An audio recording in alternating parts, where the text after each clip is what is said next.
Hello and welcome to Rathod Science Academy. Today in this session we are going to see very important articles that appear in our today's newspaper.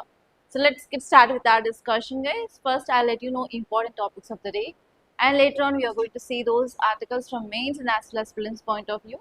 And at last I'll be giving you prelims practice questions so that you will be getting habituated and you can understand how exactly the questions can be asked in your prelims. Okay, let us see the topics of the day. First one is SDRF team rescues 50 pilgrims stranded in Uttarakhand river. Here you have to know about what is SDRF. You may get a prelims based question on this SDRF, and even this topic is there from your disaster management point of view from GS paper 3. You have to see this topic from both the sides. And next topic is 5 drone in Tungabhadra in AP, bodies recovered. Here you have to know about river Tungabhadra. You may get a question on that from your rivers point of view from GS paper 1. And next topic is human trafficking can't be separated from border migration flows, says Supreme Court. Supreme Court gave a judgment related to migration and as well as how it is interlinking with human trafficking. So here you have to see what are the interpretations of Supreme Court, and you may get a prelims based question related to human trafficking, which is part of your fundamental rights. And this one here is based on this judgment, UPSC can give you a mains based question in GS paper 2. So you have to see this topic from both prelims and as well as mains. And next topic is Webb telescope captures weather on exoplanet 700 light years away. So this article is talking about one important telescope called as James Webb telescope. And already UPSC asked many a times a question on this. So you may expect once again question 2027, and here you have to know certain keywords. That is very important from your science and technology from GS paper 3. And next topic is prisons in India continue to be overcrowded by undertrails. This article is talking about overcrowding of jails. And this is important from your governance point of view from GS paper 2. Okay, read this title, guys. Come on, read this title. SDRF team rescues 50 pilgrims stranded in Uttarakhand river. So what are the keywords here? First one is SDRF, second one is river, which is saying, right? Okay, there are two keywords. First one is SDRF, second one is they are talking about a river which is flowing in this Uttarakhand. And the name of that river is Ladhia and Ratia. Ladhia and Ratia river they are talking about. Okay, how you can expect a question? It is talking about SDRF, right? And it is talking about river. And river is always one of the favorite area of UPSC.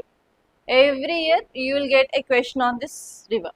And in 2026 also there is a question on river Satluj. Okay. So here how you have to prepare this river topic.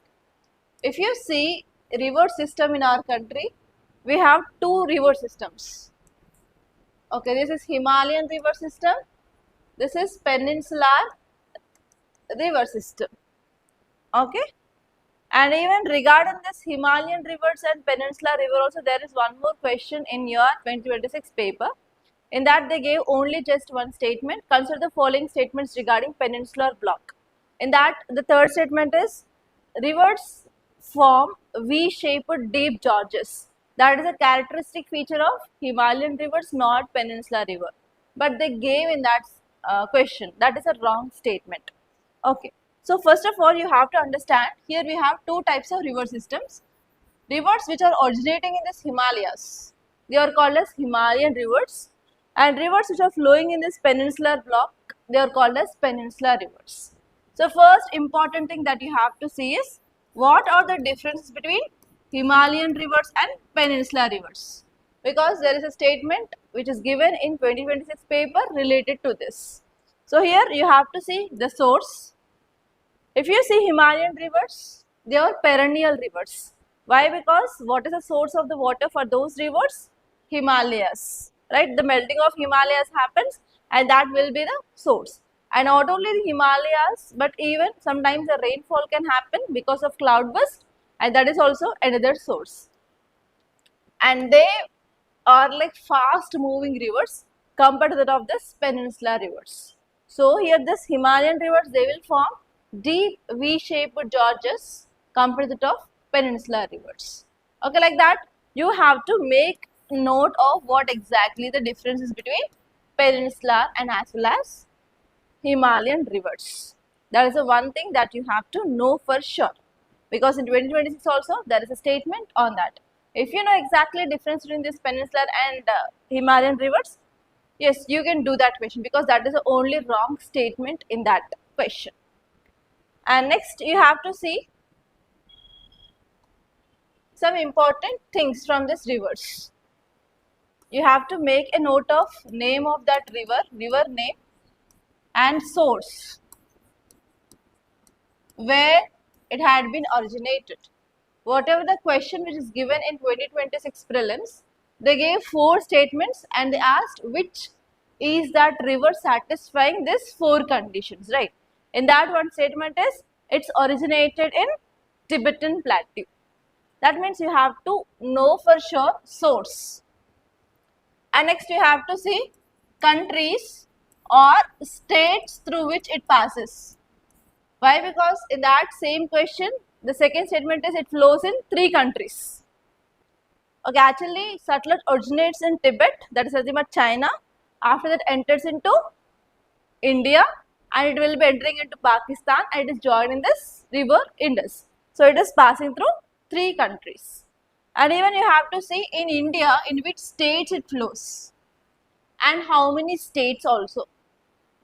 If you see PYQs, they asked in this format, like so and so river flows in all these states, or number of states, 8 states, 9 states, 7 states, 5 states, they asked in that manner. So you have to see countries and as well as states. And this one is if there are any important dams which are constructed on that river, you have to know that. In 2023, the question was on this itself, dam constructed on Tungabhadra river. And next, you have to see tributaries. In these tributaries, we have 2 types, left bank tributaries and right bank tributaries. And this one here is, you have to see even whether it is forming delta or estuary. Okay, so you have to see all these things, and if you make notes for rivers in this format, for Himalayan rivers and peninsular rivers, your work is done. And even one more point you have to add is important animal species which is present in that river. Why? Because river Chambal, which is in news, we know it is famous for what? Gharials. River Ganga is famous for Ganges river dolphin. Okay, like that you have to see even which kind of, if there is any particular animal which is seen on the banks of that river or in that river, you have to know about that. Okay, so in this way you have to make notes for your Himalayan rivers and as well as peninsular rivers, guys. Because every year, mark my words, for sure 1 or 2 questions you may get. This time there were 2 questions in 2026 related to this itself. Okay. And next one here is, keyword is SDRF. What is the full form of this SDRF? State Disaster Response Force.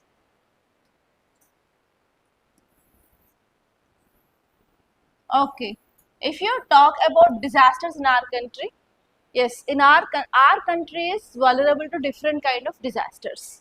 And in these disasters we have 2 types, natural disasters and man-made or artificial disasters. What are the natural disasters? You can take floods, you can take earthquake, you can take volcanic eruption. Then what are the man-made disasters? If there is any industrial accident or explosion or any firecracker industry explosion. So if that kind of things happen, that will comes under man-made. Okay, if you see whatever the disaster may be, if the people life is in danger or loss of life of people is happening or loss of property is happening, so do government sit silent? No, government has to take some steps. during the time of disaster or before disaster or after disaster to reduce the loss of life and as well as property loss, right? So for that reason, we have 3-tier level to address disaster related problems in our country. So which is that 3-tier structure? At central level we have National Disaster Management Authority, and at the state level we have State Disaster Management Authority, and at the district level we have District Disaster Management Authority. Okay, so we have 3 tiers, 3 levels. We are focusing on addressing of this problem of disaster. And under this authority, we have certain people who will be working for rescue operations. So under this NDMA, we have NDRF, National Disaster Response Force. And even in Hyderabad also, if you are traveling here and there, you may see this black color big caravans, which will be having this printed thing, NDRF on that. It's nothing but their forces. Under this SDMA, we have SDRF, State Disaster Response Fund. Under that, we don't have any force. So here, after becoming a district collector, you will become the head of this district disaster management authority. That means at the district level in your district, if there is anything happened wrong or if there is any disaster, you should be the first person to reach that site. Okay, because you are the head of this district disaster management authority. Because of this, you need to know very well about geography. If you don't know geography and environment of that location, you cannot do justice to stop or to reduce impact of disaster. If you don't know like which kind of soil is there, which kind of forest is there, like if there is any water availability or not, or groundwater shortage, or if there is any river which is flowing in your district, or if there is any lake which is there in your area, if you don't know that, can you reduce this kind of disaster? For sure not. And even you have to know about environment of your area, like which animal species is there, illegal sand mining is happening or not, which kind of rocks are there in your area. So you have to know about that perfectly. Because of that only UPSC gave you like environment and as well as geography as part of your syllabus. It doesn't give randomly, okay? Because it is your responsibility to address this problem of disaster. Okay, now here we have to see about this state district response force. Okay, now read this title, guys. SDRF team rescues 50 pilgrims stranded in Uttarakhand river. What does it mean? Try to understand what is the situation here, what these people are doing. Now you know what is SDRF and now you know about river. It is a Himalayan river. So now tell me guys, what is this title talking about?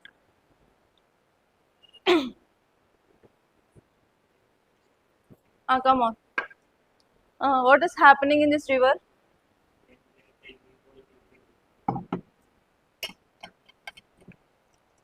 Okay, it is Himalayan river, right? So what is the source of Himalayan rivers? One will be like glaciers or Himalayas, and next one here will be rainfall. Okay, so what happened in this area is heavy rainfall happened. Because of that, Ladia and Ratia river levels had been raised. Level of water in the river had been raised. So if water level increases, what happens? For example, let us take this is the river and water will be in this level. Let us take in this level. If water level increases, then what happens? It causes what? Floods. Flood is nothing but whenever the carrying capacity of river is increased, then what happens? The spilling of water will be happening on the both sides of river. That is called as floods. And the movement of the water will be also very high at that time. And the kinetic energy of the river will be increased or decreased? Increased. Okay. So now the same thing happened in this Ladia and Latia river, which is located in Uttarakhand region. And Uttarakhand is famous for Chardham. What is Chardham? Gangotri, Yamunotri, other two, Kedarnath, Badrinath. So we have this pilgrim circuit in that region, in that Himalayas. So here, can you connect this? There were pilgrims who were in their pilgrimage visit to Uttarakhand, but suddenly there is heavy rainfall that led to increased water level in this rivers. So because of this, they got stranded. What is the meaning of stranded? Simple word, chikkuku poyaru. Have you heard this? They had been stranded now. So because of this, now SDRF came into picture, and now SDRF is helping these people to come out of that situation. Are you understanding here? So now if UPSC wants to give a question on this in prelims, in which area it may focus? Come on, think and tell me. Online students, tell me in the comment box. Consider the following statements regarding SDRF. In that they may give like 2 to 3 statements and they may ask which of the above are correct or incorrect. That is the one thing. And next, which kind of questions you saw? Pair based questions. Here we have what? NDMA, SDMA, DDMA. They may give this is one column and this is one column, and they may ask you which of the above pairs are correctly matched. They may give about functions of NDMA. They may ask which ministry, like that also, because ministry based questions are quite common in UPSC. That is the second type of question. And next one here is, they may ask you the question related to this Himalayan rivers, not only this Ladia and Ratia, but whatever the Himalayan rivers are there, like Indus and its major tributaries, or Ganga and its major tributaries, they may give question. And this time, before going to examination also, I said this time for sure you will be getting a question on Indus and Indus river system. Yes or no? Can you recall it or not? Why I said there will be a question? Because of this Operation Sindoor, India what India did? India stalled, or India said we won't participate in Indus Water Treaty, and India suspended this Indus Water Treaty. Yes or no? India stopped water which is going into Pakistan because of this Operation Sindoor. At that time itself, I said this time you will get a question on Indus and Indus tributaries. So in that way, you can expect some questions case. Nothing will come randomly. If something happened, then only they'll pick that. Or else, you know, syllabus is very vast. How can they comprise into 100 questions? It is very difficult to make questions only 100 from that vast syllabus. But they will pick the questions if something happened on that based only, they will be picking up the static questions. That means you need to know thoroughly like what is happening at international level, state level. Then only you can expect some topics for sure, guys. If there is anything first done by our country, on that the question will come. Even Vichingham port, it is the first transshipment port in our country. So on that the question came. Are you understanding? So like that you have to see. And even Dhruv 64 is India's indigenous processor, microprocessor. On that day itself, I said you will be getting question. Why? Because last time they gave question on Mazurana chip. It is also India's indigenously produced chip. At that time itself, I said yes, you will be getting question on that. So if you are thorough with current affairs, you can expect some questions for sure. Minimum 25 to 30 questions you can expect. Okay, now let us see some facts regarding this SDRF. Full form is State Disaster Response Force, and it is a specialized state level rapid response unit. And who raised it? Individual state and as well as union territory, they will be coming up with this kind of forces. And it will functions on the lines of NDRF. So how this NDRF will function at the state level? In the same way the state level, they will be also functioning. And what is their work? They will go for search, rescue and medical first aid operation. You know this rescue operations, right? If there is any fire or there is any flood, so the people who had been stranded, they will be going and they will be rescuing them. And after that what happened? They will try to focus on searching if there are any persons who are missing. So they will go for searching operations. And next one is the people who had been rescued, for them obviously they need some medical support. They will be providing first aid for them. And next, if you see about what is their role. First one is they will stay organized in disaster prone areas and they will be prepared to deal with any kind of disaster. It may be like natural disaster or it may be like man-made disaster. They are like trained to do that kind of works, and they will involve in removal of debris. If there is any earthquake, then what happens? Buildings collapse happens, and that will cause lots of debris. So these people will be removing that debris, and they will be evacuating the dead and even injured persons in time of disaster. And this one here is, they will provide first aid, and those injured people will be shifted to hospital by these people only.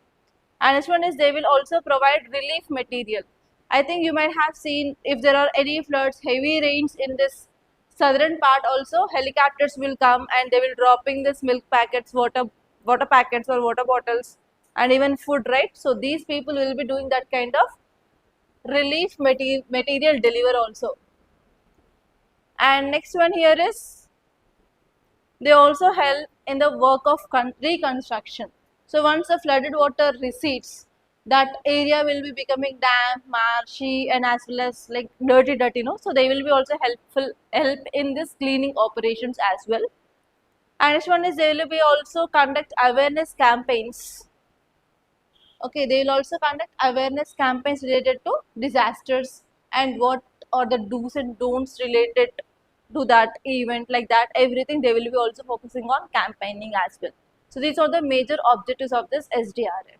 So if UPSC wants to give a question on this SDRF from mains, how it can give? What is the role and mandate of SDRF? Yes, so on this way you can get a 10 marker question on SDRF. If you see PYQs of mains, you can know like exactly what they are giving. And today I'll start my answer writing class, right? So today I'll tell you about basics of answer writing, and tomorrow and after tomorrow I'll be showing you recent mains questions also, like in which subject how they gave, so that you will be getting an idea like what exactly you have to prepare from mains point of view. And from now onwards, whenever you read that particular subject, you will also know like what points you have to focus on prelims, what points you have to focus on mains. Okay, this entire week I will be focusing on that. I will make you to understand like exactly what is important for prelims and what is important for mains, and how you have to write answer in this week. And the next week from Monday onwards, your polity will start. And from that time onwards, I will be giving you both mains as well as prelims test simultaneously, so that you will be having enough practice. Okay. You see this article, guys, 5 drowned in Tungabhadra in AP, bodies recovered. So this article is talking about Tungabhadra river. Okay, so if UPSC wants to give a question on Tungabhadra, how it can give? Consider the following statements regarding river Tungabhadra. They may ask you about the place of origin. They may ask you about how many states and in which state it flows, whether it is a east flowing river or west flowing river, and it may ask about important tributaries of Tungabhadra.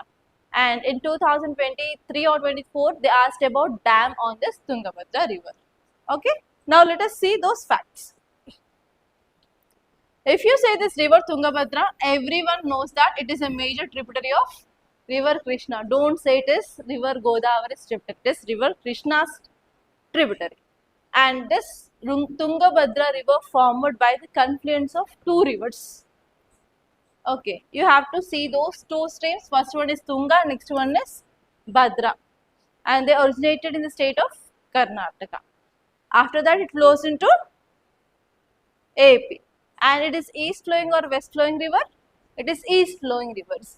The rivers which join this Bay of Bengal, they are called as east flowing rivers. Rivers which join this Arabian Sea are called as west flowing rivers. You have to know that basic idea.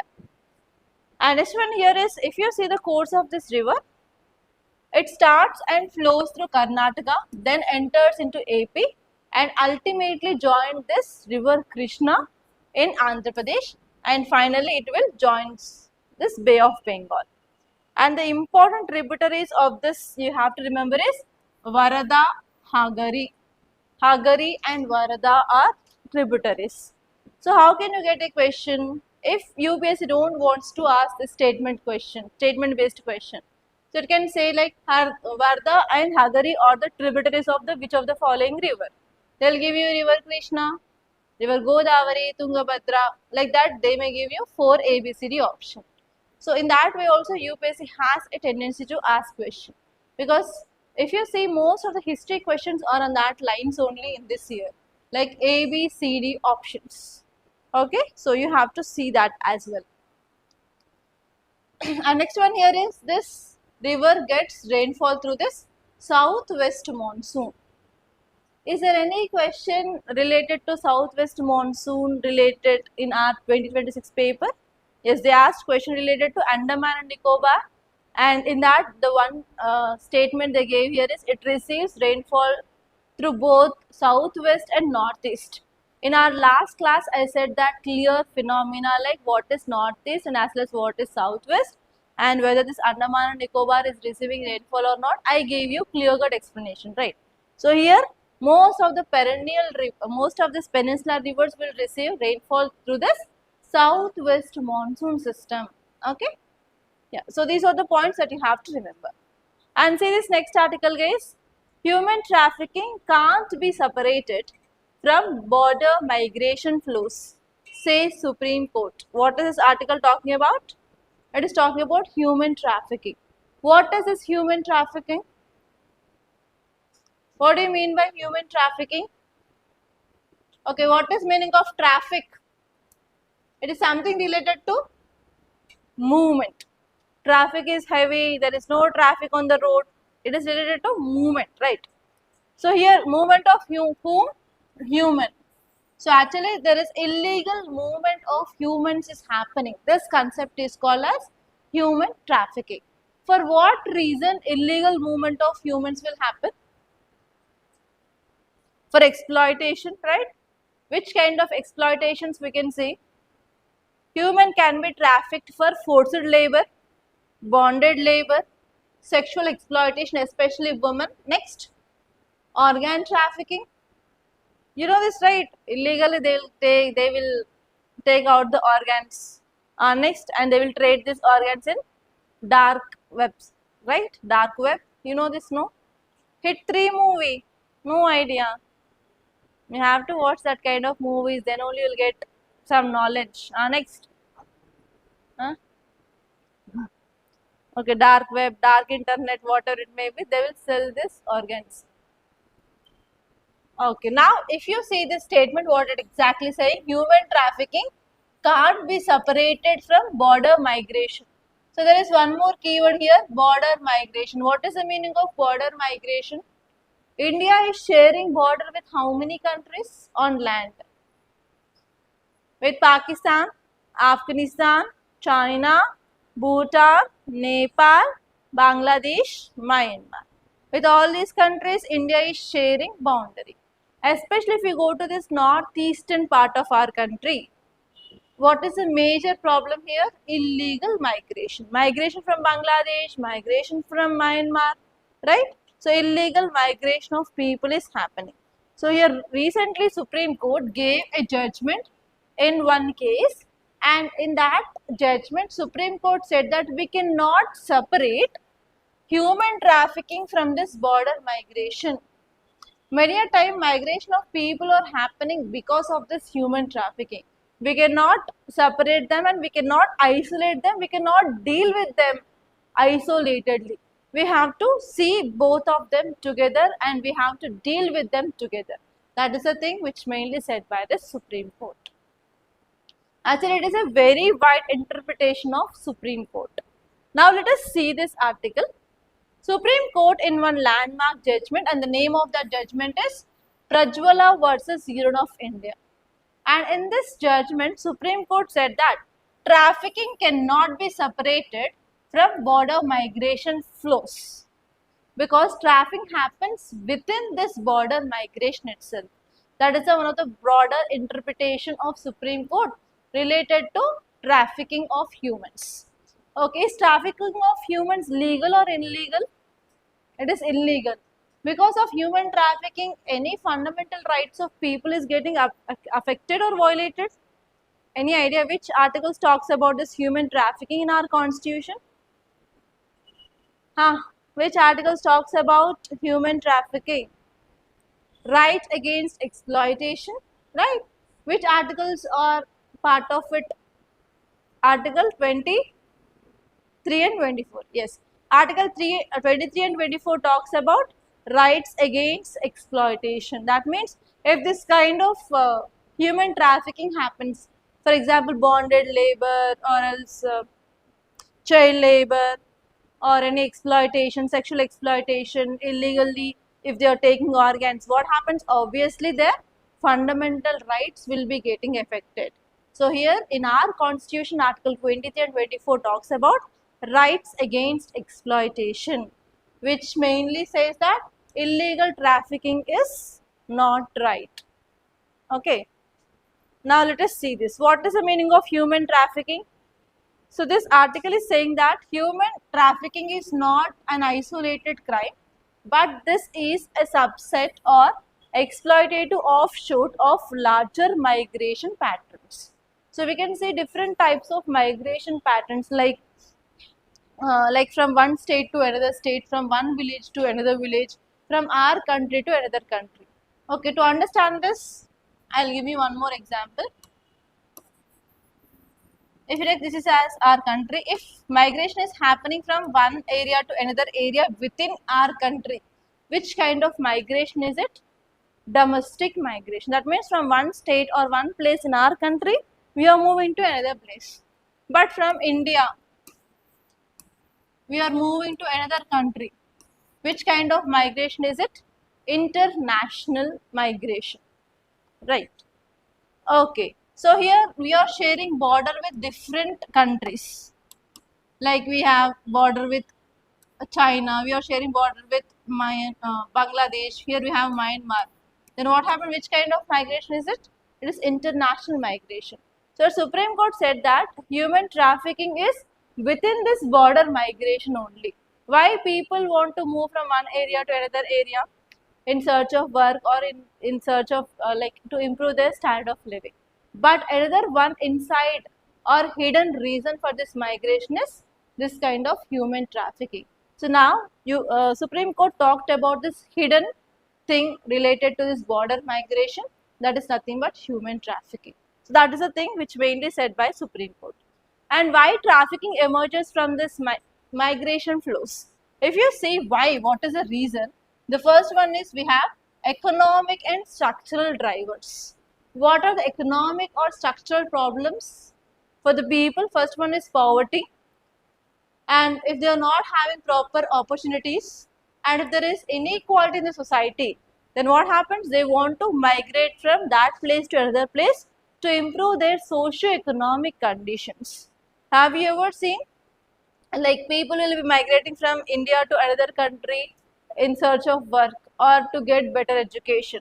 So because of this kind of structural reasons, many a times, especially women, children and marginalized groups, they will be getting migrated, and mostly these group of people are like exploited.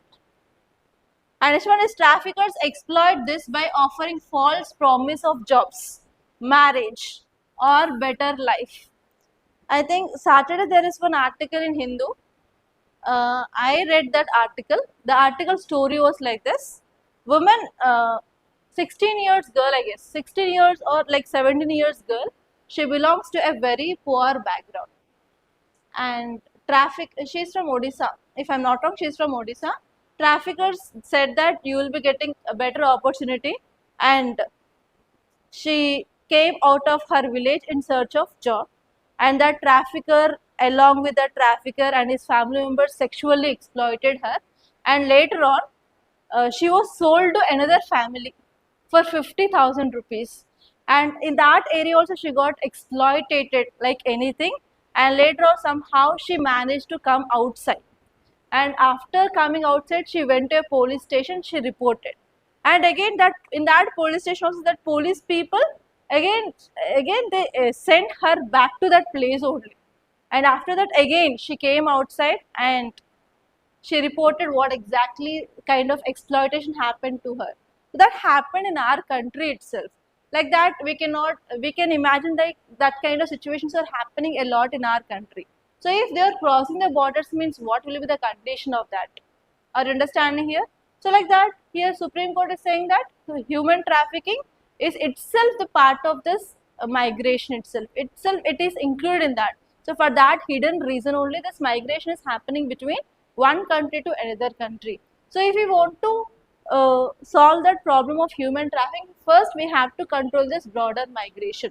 That is the point which said by the Supreme Court clearly here. So but what are the reasons here? Because of poverty, because of lack of opportunities, because of economic inequalities in the society, that will lead to this kind of migration, and that leads to exploitation of humans. And next one here is there are lots of vulnerabilities, unregulated migration routes are there, and even the border also we don't have proper border control system, and even we have informal labor markets. They will be used by these traffickers a lot.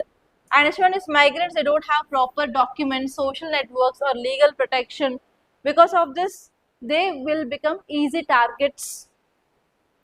And even demand side factors are also there, like there is a demand for cheap labor in the market, domestic work, and even commercial sex, fuel, trafficking networks are also there.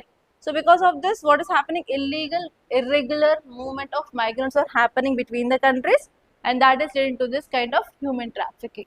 So that is the thing which mainly said by Supreme Court. And now here you have to think like, so how can we address this problem of human trafficking? And how can we protect people who had been trafficked? And you have to see about what is a way forward, what can be done. And next you have to see how we can stop this illegal border migration as well. So those points that you have to think, and you have to make notes on this, and I will be giving you main question on this topic today. Okay, see this next article guys. Title says Webb telescope captures weather on exoplanet 700 light years away. There are two keywords here in this article.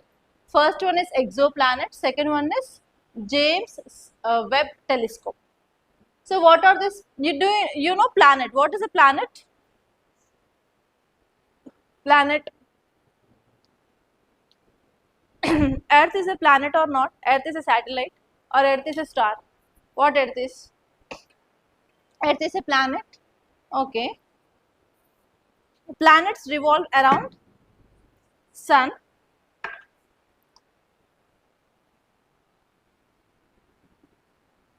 Okay. If you see our solar system contains what? We have Sun. Around the Sun, we have how many planets? 8 or 9? 8 planets. Pluto is not a planet, right? Okay, we have 8 planets revolving around the Sun, and we have asteroid belt. There is nothing but rocky substance present between which and which planets? Mars and Jupiter. Yes. And also we have comets. Okay. So this is entirely our solar system. Do you know this meaning of endo and exo? Endo, exo. Inside, outside. Yes. Endo means inside. Exo means outside. Okay. Do we have only this solar system in the space, in the galaxy? We have many galaxies. The planet which is present outside. Exo means outside, no? The planet which is present outside our solar system is called as exoplanet. Are you understanding here? The planets which are present inside our solar system are called as endoplanet. If that planets, if they are present beyond our solar system is called as exoplanet. Now this article is saying that Webb telescope captures weather on exoplanet. What does it mean?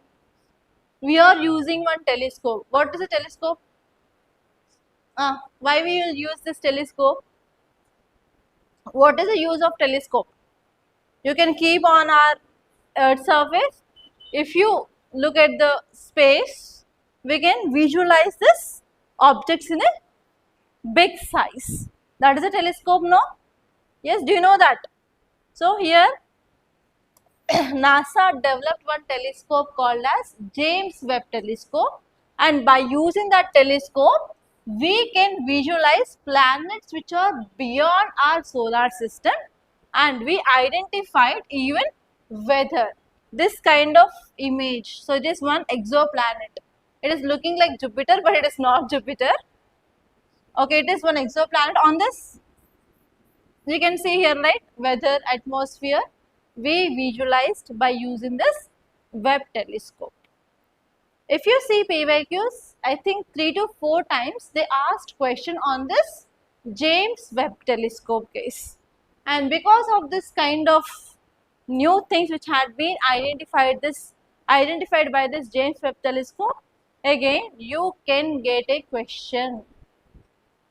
Okay, you can get a question on this James Webb telescope next time, because it is not a small thing that discovered. It is like a very big thing. Even we can see these exoplanets which are outside of our solar system, and even we capture the weather system by using the telescope.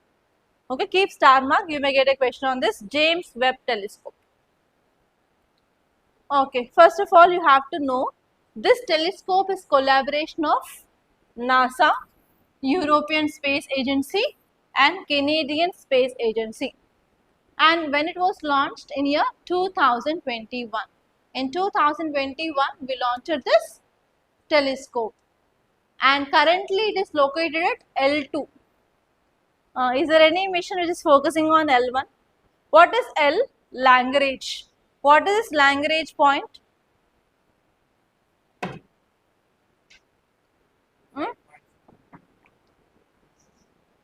How many Lagrange points do we have? 5 Lagrange points. Okay, again you have to know one more concept here. Here we have sun, here we have earth, and around the earth we have different orbits. I said circular orbits, elliptical orbits. Can you recall that? Circular orbits, low earth orbit, middle earth orbit, high earth orbit will be like circular orbits. We have polar orbits, like this also we have elliptical orbits. So why we need to know about these orbits? We have to know about these orbits, like which satellite if we want to place in this space, so we have to know in which orbit it has to be placed based on the function of that satellite. For example, whether it is Earth observation satellite or remote sensing, or like which satellite we are placing. So based on this orbits we will be placing that. Okay, so if we want to launch any satellite to study sun, okay, if you want to launch any satellite to study sun, what happened? So here that satellite position should not be affected by gravity of sun or gravity of earth. So we have to find the positions in the space where the gravity of earth is equal to gravity of sun, because sun is very big compared to that of earth. Who will be having more gravitational force? Sun will be having more gravitational force, right, compared to that of earth gravitational force. If you are placing in which point where we can experience there is no influence of gravity of sun or earth, that means gravity of sun is equal to gravity of earth, which points? Those are called as Lagrange points. And we have 5 Lagrange points. There is nothing but L1, L2, L3, L4, L5. Okay, here we have L1, beyond the earth we have L2, and here we have L3, and exactly here we will take 60 degrees angle, 60 degrees angle. We have L4 here, we have L5. So these are the points where we have equal gravitational force of sun and as well as earth. So if you want to study about sun, we have to keep our satellites in this position. So India's mission of studying sun is called as Aditya, where we placed that in L1. So the name of that mission is Aditya L1. Like that, this James Webb Space Telescope is located in this L2 position, guys. and it is around 1.5 kilometers beyond Earth orbit around the Sun. Okay, and this L2 point is one of the 5 points of orbital plane of Earth-Sun system. One more important point that you have to remember is like objectives of this telescope. The first one here is it will examine every phase of cosmic history. It has that ability to know about the history of the space, planets, and as well as solar system, galaxies, everything from Big Bang to the formation of galaxies, stars, planet, and even it is studying about evolution of our solar system. And next one here is there are mainly 4 themes of this Webb telescope. The first one is it is focusing on stars and galaxies, and it is focusing on comparing of earliest galaxies with our today's galaxies, and it will be focusing on stars and planetary system, how they had been born, and it will be also observing about extrasolar planets, that is nothing but exoplanets. So now it studied the weather of exoplanet. Okay, so these are the 4 important aims of this. You may get a question in this way. Consider the following themes of, consider the following statements which of the statements given below are like themes of Webb telescope. Like that they may give you. The first one is about, they will be studying about stars and galaxies. They will be comparing the earliest galaxies with the present galaxies, and they will study about the atmosphere, and they will be studying about the stars and planetary systems. So these are the 4 important themes of this telescope. And next topic here is prisons in India continue to be overcrowded by under-trails. So this topic we are discussing from many days. Like I already said, the major problem in our Indian prisons is there is overcrowding. That means whatever the capacity is there in our jails, it had been exceeded. So here there is one recent report. This report is saying that the name of that report is Prison Statistics Report, and who released this? NCRB, National Crimes Record Bureau released this report, and it says that Indian jails are having capacity of 112.7% in year 2024. And before this 2024, it had been more than like 130% also. But as of 2024, the capacity of our jail is 112.7. So what is the meaning of 112.7? If there is a space of accommodating 100 people in the jail, so how many people you are accommodating? Like around 113 people. We are accommodating 13 people for every 100 people extra. Are you understand here? If we have the space to maintain 100 prisoners, we are maintaining 113. So you know we have jails which accommodate even thousands also. That means for every 100 people, 13 people are like more. If the jail is having a capacity of 1000 prisoners, then how many people will be more? 10 into 13, 130 people or more here. So what happens if there is overcrowding of jails happens? Is that good?